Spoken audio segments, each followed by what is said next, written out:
The bright future of AI.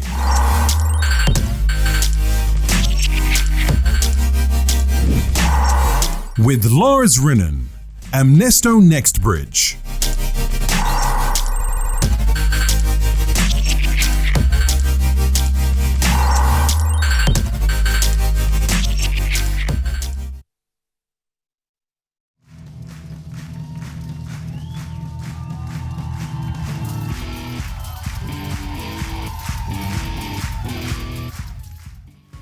So will we go to rock concerts with robots playing AC/DC in 2029? Hell no! We still want real rock and rollers with tattoos, with attitude and with feeling. But 2029 will be quite different from today. Maybe you won't have a normal job. You quite certainly won't own your own car, and maybe the hamburger you're eating is made in a laboratory. What's even better is that the world may not have poverty, pollution, famine, and maybe even disease as a thing of the past. So why 2029, you may ask?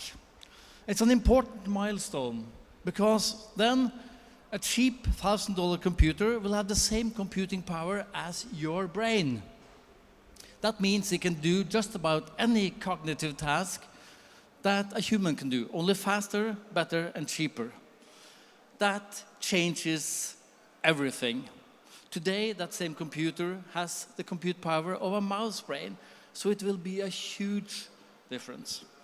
So join me in solving some global problems this morning. We're looking at poverty, pollution, famine, and disease.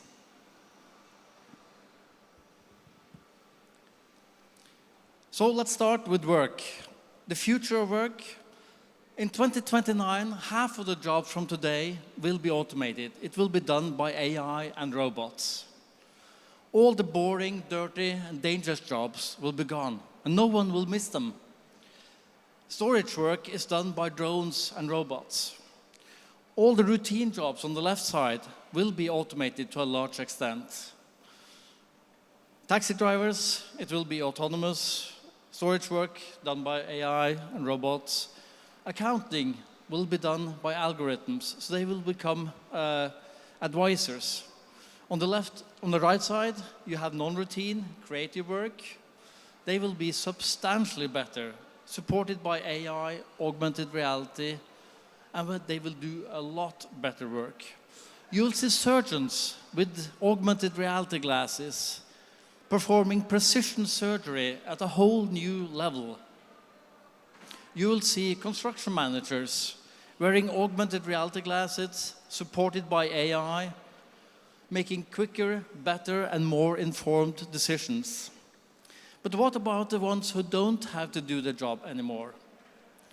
Well, I think this guy has the right answer. No one should have to do work that can be done by a machine. You can do something more meaningful, but you need income. That income will come from universal basic income, financed by taxation of the hyper-profitable companies like Facebook, Google, Amazon, you know them. So, global basic income can actually finance universal basic income for everyone. It can solve poverty. In 2029, transport will be electric and autonomous, energy will be renewable, and farming will be way more efficient. Those three areas amount to 66% of all CO2 emissions. And yes, in 2029, you will have flying cars. I'm not kidding.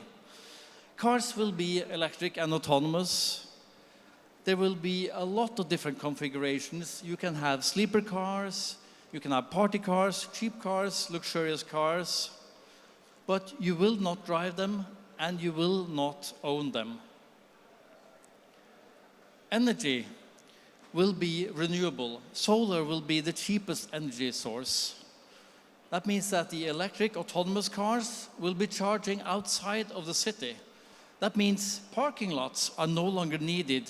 So they become parks, playground, or even urban farming, making the cities greener, brighter, more livable. This is a better city for the future, I think. So those two areas can actually reduce a lot of the CO2 emissions, but I also mentioned farming.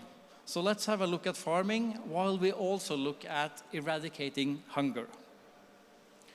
So 11% of the global population, or 800 million people, are starving. This can be solved. It can be financed. It only costs $30 billion to eradicate global hunger, but no one is willing to pay. But maybe technology can do the work.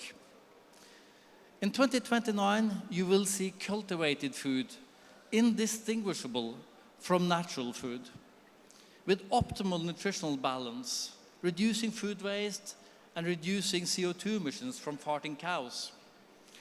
You'll see hydroponic farming, farming done indoors with 99% less soil, 90% less water, no pesticides since farming is done indoors, no seasons because it's done indoors. So this is 300 times more efficient than traditional farming, and this is going to be big. Take a look at this guy entering a restaurant, having his face scanned, checking his metabolism, and then suggesting what ingredients he actually needs, and then 3D printing a piece of sushi with exactly what he needs. Now that sounds like science fiction, but it's actually just science. This restaurant opened last year in Tokyo. So if you combine cultivated meat, hydroponic farming, and 3D printing of food, you can solve a lot of the problems with food. Food will be local, it will be healthy, and it will be cheap. So isn't it about time that we eradicate the shameful fact that 800 million people are starving? I think so.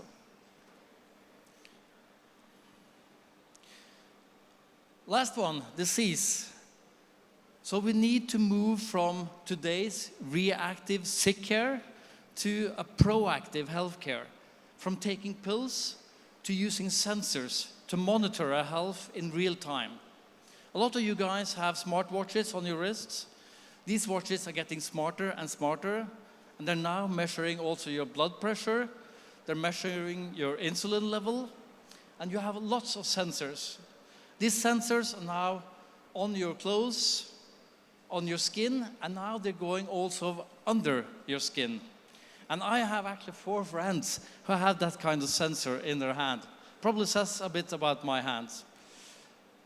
You will also, in 2029, see nanobots injected into your bloodstream, keeping viruses at bay, fighting cancer. So a nanobot is very small. It's the size of the distance that your fingernail grows in 1 second. This will be normal.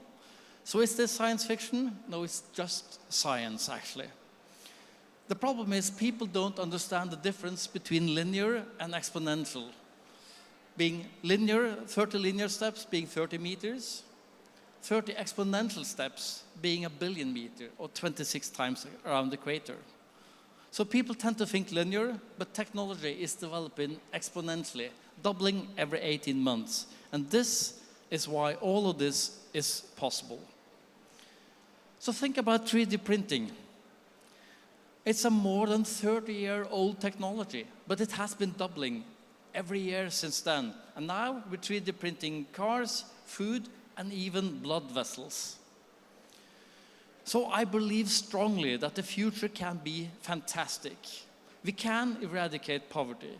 We can do something with famine. We can do something with the pollution, and also your health. So isn't it about time that we make sure that the future is bright for us and for the next generation? Thank you.